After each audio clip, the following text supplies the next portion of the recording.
Nearly a century ago, the Archmage Igwilf sent her evil minions to conquer the lands around her abode. So successful was she, that the marches of Perrinland were subjugated for a decade, and great indeed was the loot brought to Igwilf's lair in answer to her insatiable demands for treasure.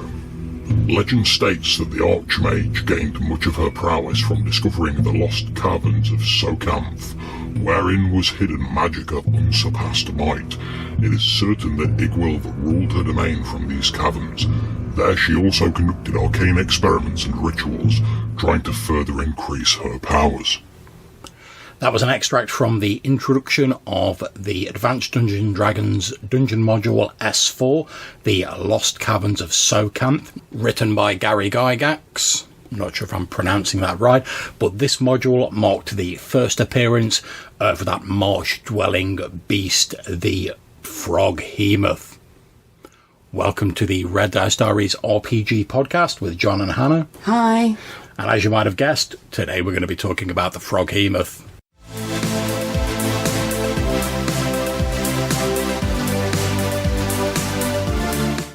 Okay, so first of all, we're going to start off by looking at the AD&D First Edition Monster Manual 2. And in it, the Froghemoth is described as a huge and weird creature found only in swamps or shallow bodies of fresh water. It's a giant frog-like creature with eyes protruding on stalks, a massively long prehensile tongue, and two tentacles on either side of its body, where the forelimbs would be on a normal creature. It's described as being solitary except for mating season, and the females lay 10 to 100 eggs in spring that grow first into tadpoles. They have a very strong leathery tentacles and can move rapidly in water using their webbed feet. We're told they don't deliberately hoard treasure, but there may be some lying around if it has slain adventurers recently. It often tries to attack people from ambush or by lurking below the water. However, if it does get harmed, it can slowly regenerate like its tentacles if they're cut off over the space of 2 to 5 weeks. One of its most dangerous attacks is that it can swallow people whole with the long prehensile tongue. People swallowed are slowly digested unless they can cut their way out of its stomach. Those who were killed in this manner cannot be resurrected, apart from, I think, by like a wish or like really powerful magic, because obviously the body's like been entirely disintegrated. Normal fire doesn't harm Froghemoths, but large or very hot fires will cause them half damage, and it will drive them back. We also get a paragraph on what's called the Tad Hemoth Stage. Yeah, I really liked the idea of the Tad Hemoth. Yeah, Tad Hemoth's got to be like my favourite word since we've been doing these episodes. Yeah. And the Tad Hemoth Stage is the immature Froghemoth grows about 1 foot per month for 6 months. That slows by 60% until maturity. The early form's got 4 fins in the sort of front area and 2 in the rear. It's fish-like and has a vicious bite. After 6 months, the pectoral growths lengthen into tentacles, while no discernible change occurs in the rear members until the last month or 2 of the Tad Hemoth stage, when they become thick-bowed legs with webbed toes. After initial growth, the creature's mouth enlarges considerably, and its damage score is from 3 to 24, 4 to 32, or 5 to 40, depending on its size. It's wholly aquatic and has gills swimming at a rate of 16 inches. And looking at this spread in the First Ed Monster Manual 2, it's a full-page spread, which isn't the norm. That's quite unusual in this particular book. It's got an entire page to itself, and it's got 2 illustrations. Yeah, and these 2 illustrations, obviously they're done in the typical sort of black and white format of this sort of book at the time, and we get one of a Froghemoth sort of presented fully, tentacles, long tongue, eye stalks, the lot. Then we get another which is just the top of a Froghemoth, so the top of the head, the eyes and the tentacles emerging out of some sort of marsh or swampy body of water. And I really like this black and white artwork. Yeah. It looks cool. I mean, obviously the creature's a bit of a sort of cheesy, like, throw together, like, oh, it's a giant frog with some, like, tentacles on it. But the artwork sells me on it, to be perfectly honest. Yeah, it does look like it could be quite a scary creature. I do also particularly like, somewhere in there, it describes the fact that it's very difficult to sneak up on it because it's got compound eyes. And then in the artwork you can see these 3 eyes, all not compound eyes, sorry. It can see all around you, and then you can see it's got the long pupils on the eyes, which means it's got a much greater field of vision, like sheep's eyes. Yeah, exactly. Yeah, it's a nice little element that they've put in on the artwork. And one thing we should also mention before we go on to the next book, which is Necromancer Games' Tome of Horrors, we should also mention that this thing is absolutely massive. It's described as being like elephant size in various media. So we're going to go on to the Necromancer Games Tome of Horrors. And before Hannah gets into that, for those of you who've not heard of this book, this was a book bought out in the sort of time of the D20 sort of glut of books by Necromancer Games. And the idea was to adapt some of the forgotten first edition monsters using the 3rd ed system. Well, the tagline on the front of the books is 3rd edition rules, 1st edition feel. Yeah. So that should give you a sense of what they're going for. It's a much smaller description, but it pretty much covers most of the same stuff. Yeah. The picture, this time to me, looks a lot more like a real creature rather than a sort of a fantasy monster, for want of a better... It looks more frog-like, doesn't it? Yeah. And it's only got 1 eye. It has like 3 in the... But it also looks like it'd probably be the least scary of them, because you could see how, like, this animal would not do well outside of the water. Yeah. Whereas the one in the AD&D book is up on its hind legs. It's standing almost like a T-Rex. Yeah. And it looks like it could run about the place. Yeah, it looks more like a predator in the 1st edition one, doesn't it? Whereas this one looks like, it'd be really, really scary in a pool, but once you're on land and you're out of reach of its tentacles, you're probably not going to be all that worried about this one. And I mean, obviously, again, it does have the fact going for it that this thing is humongous. So on this little picture, it doesn't look particularly scary because it looks like a bit of a frog with just a few tentacles in this picture. So in the pose you would expect a normal frog to be in, but when you scale that up to like elephant size, I wouldn't really fancy messing with it, to be perfectly honest. Now, I'm presuming that since it's 3rd ed, that it gets like a load of skills added and stuff like that. Yeah, although not as many as you might expect, it's literally got hide, listen and spot. Yeah, I think one of the things, because they were trying for that 1st edition feel in like the Tome of Horrors, is they did include skills because they're an important part of like 3rd edition, but they tried not to go like overboard with them because they didn't want to get too far away from that like 1st edition feel. And obviously skills weren't a thing back then. So swallow holes is still one of its attacks, and then it's got improved grab with its tongue or its tentacles. That's pretty much it. Right. Well, I know that it did exist in AD&D 2nd edition, but we've sort of like skipped over that because I had a look at it and it was pretty much the same as the 1st edition. There wasn't really anything sort of like noteworthy to go into about it. So, for those of you out there who are fans of Pathfinder, and I know we've got at least one listener who is, I've cracked open my Pathfinder 1st edition bestiary to have a look at the Froghemoth in there. It's got excellent artwork. And this time it's almost shark-like. Yeah, but again, it's still got that sort of standing up on its rear legs, sort of leaning forward, like as though it's lunging forward to attack. I mean, for me, although I've not really played a lot of Pathfinder, I do love the artwork they do for monsters in Pathfinder. It's always like quite sort of graphically striking, and this is no exception. The stats are fairly similar to the one in like the Tome of Horrors in the 1st edition. However, it does gain blind sight out to 30 feet, which I believe means that basically it can like see everything within 30 feet. So that'd cover you not being able to surprise it because of like the sort of weird swivelly eyes and whatever. Although Like I said, I'm not really up massively on the Pathfinder rules, so if I'm wrong about blind sight, call in and let me know. It gets a number of feats like improved critical, lightning reflexes, power attacks, and stuff like that make its tentacles and its tongue attacks even more deadly, and it gets a few related to like stealth and concealment.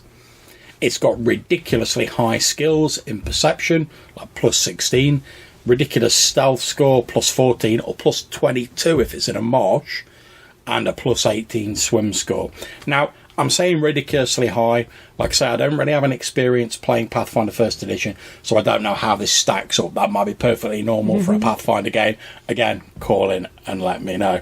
Like I say, I know at least one of our listeners loves Pathfinder, so I'm sure you can pick us up on that. The Pathfinder First Edition Monster Manual describes them as ferocious, deep swamp-dwelling predators, capable of catching and eating dinosaurs. So that should give you some idea as to how humongous this thing is. And the fact that its name's the Froghemoth should give you another clue. The book suggests the creature may not actually be of this world, and that it always seems uncomfortable, or sort of driven into a rage by this sort of being slightly out of sync with its surroundings. But this isn't really elaborated on in this product. They're described as being 22 feet tall and weighing 16,000 pounds. So it's a hefty mamma jammer is what I'm saying. And like I say, the artwork's great. Absolutely love it. And there's enough little like bits of background and sort of hints, although they're not really elaborated on, that you could easily take and drop as little like mysteries into your game for the players to find out, and obviously for you to work out, that applies to your game, but they're not telling you what to do. And that's another thing, like I say, even though I don't run Pathfinder First Edition, it's another thing I like about that. A lot of their monsters have these little sort of like Easter egg like hints sort of plastered about them, ready for you to like fill in and detail up for your own particular game. Okay, so that's Pathfinder. So how about, love, we move on to our final book, which is the 5th edition Volo's Guide to Monsters. What does it say about it in there? So, this time we've got a couple of changes to its sort of life cycle, for want of a better word.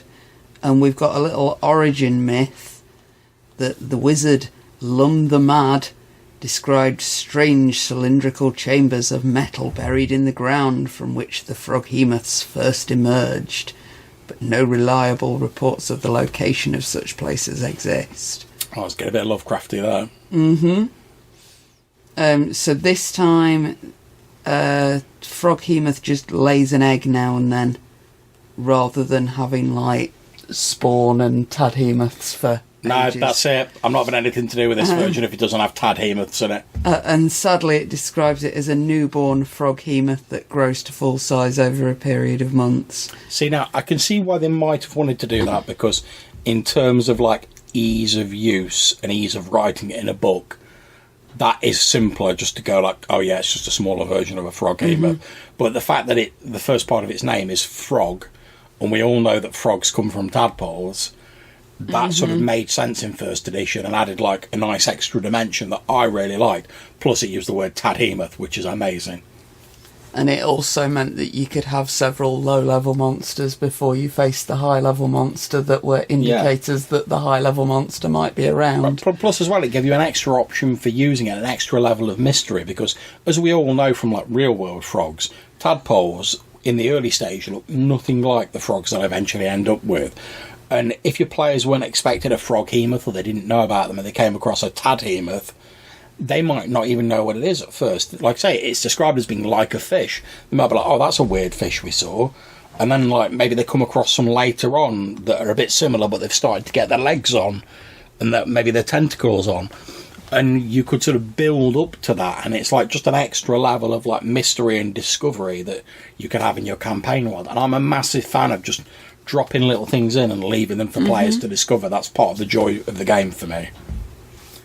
So now that I've finished ranting about that, is there anything else in Volo's Guide to Monsters? I know there was something in there about it having like resistance to fire and lightning. Yeah, it says if it takes lightning damage, it suffers several effects until the end of the next turn.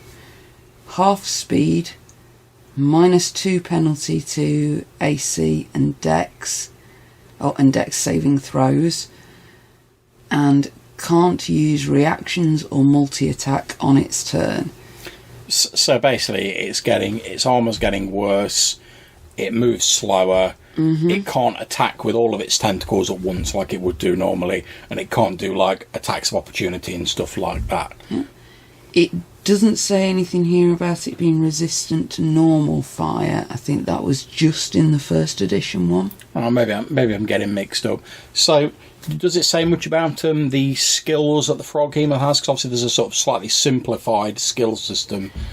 Just perception and stealth. And to be honest, that's all it needs. It can see everything, and it's really sneaky in the right circumstances. Yeah, and obviously, as we were talking about multi-attack, that pretty much means it can attack with all of its tentacles at once. Does it still have the, like, swallow opponents whole attack? Bite attack. Yeah, can swallow... can eat up to 2 creatures at a time. Oh, it's got hungrier since the earlier edition. And we also have this little section about bullywugs and froghemoths. All right, okay. Bullywugs, if they find one, will do everything they can to basically bring it into their temple and worship it. So can they like tame it or whatever? Sort of. It's described as it might only eat a few of the bullywugs before it starts following the rest and accepting food they give it. But I suppose, to be honest, if you're like thinking it's some sort of evil god thing and it eats like a few of you, that's probably not going to seem too out of character. Obviously they didn't please the god. Yeah. So, what do you think about the artwork that's in Volo's guide then? See, this one is the most sort of... I don't know, the way it's standing, it looks like a cartoon character to me. Yeah. But because of the way it's been coloured and textured, it also looks quite sort of real. It's kind of like a Pixar character almost. Yeah.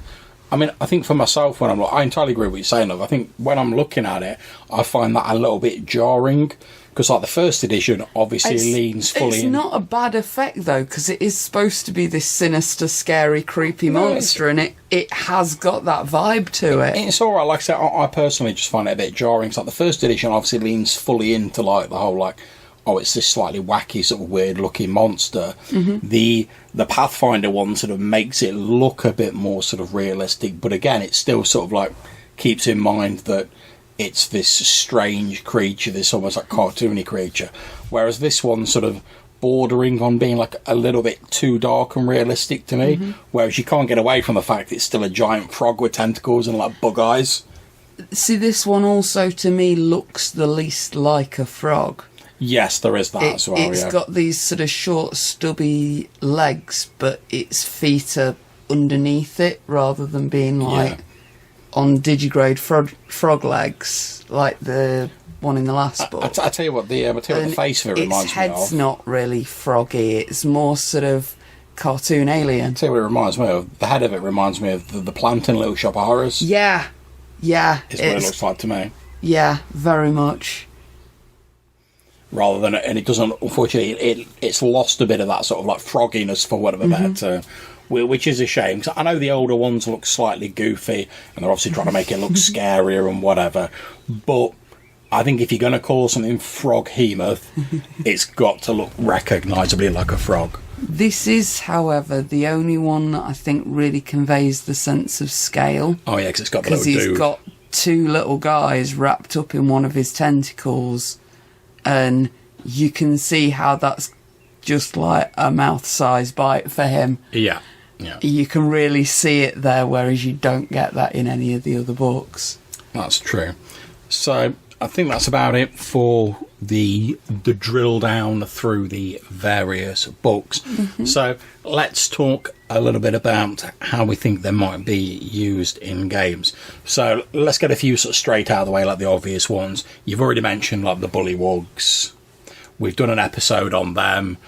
A Froghemoth could be like a great sort of like end of level boss, for want of a better term, or a sort of, if you wanted to have like a weird religious vibe, but not really bring in like actual gods and stuff, having the bullywugs worship a Froghemoth, you then get to like kick ass and like effectively kill their god, but you're not actually fighting a god, it's a monster. So you've got that vibe.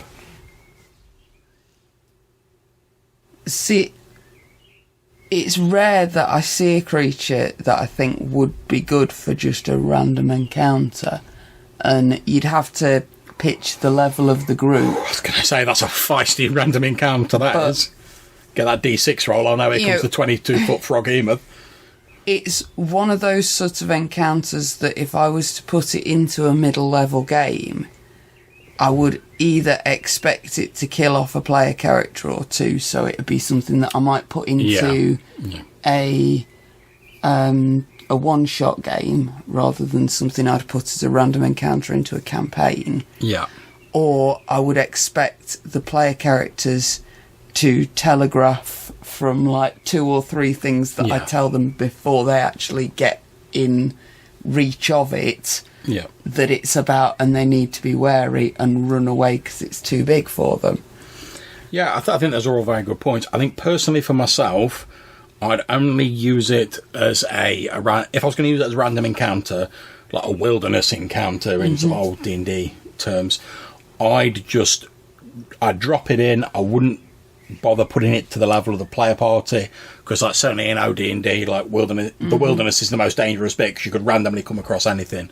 But if I was going to, because I tend to do my sort of my random charts by like area or by like terrain. So if I was going to have a Froghemoth in that area, I'd have like NPCs have like rumours about it, or there'd be sort of people telling tales about, oh, do you remember like old Tommy, like him and his boat disappeared in the swamp and all they found were a few like cracked boards from his boat. For that matter, you can have signage all over the place that says beware and the name that the locals have been calling this creature. Yeah, that's it. Doesn't need to say beware Froghemoth, but if you want to go that route, you can go that route. Yeah, you've got the old like NPC who's like, oh, old Swampy lives out in the marshes, and he kills anyone he takes a disliking to, and that sort of thing, like all these sort of urban legends and stuff that have like built up around this creature, that because they're solitary and they sort of like, if it had got a larger territory, it might only eat like a person like every now and again who gets a bit incautious and wanders into the swamp, because they're not going to go out of their territory.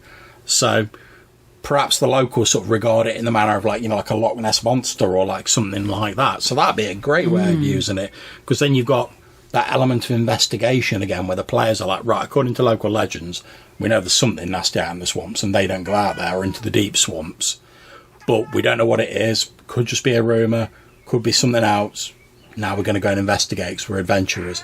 Especially if you drop something in like, oh, there were another party of adventurers. Oh, they were all like laden down with magic items and treasure, and they went to try and get old Swampy, and we never saw him again, because then straight away the players are like, aye, there's magic items in that swamp. We need to go in and like retrieve them, and you can spin a whole like adventure off that. Oh yeah. So can we think of any other ways of possibly using them? I mean, I'm sort of drawn to that weird sort of metal cylinders like vibe. 'Cause you know me, I love my like mythos stuff. Well, the way they look, there's something that you could drop into any game. It wouldn't have to be D&D. Oh yeah. That could be a sludge mutant. It could be a Cthulhu type creature. Oh yeah, easily. It could be an alien. And you've got everything listed there ready for you. Bite attack, grapple attack, hiding in the water.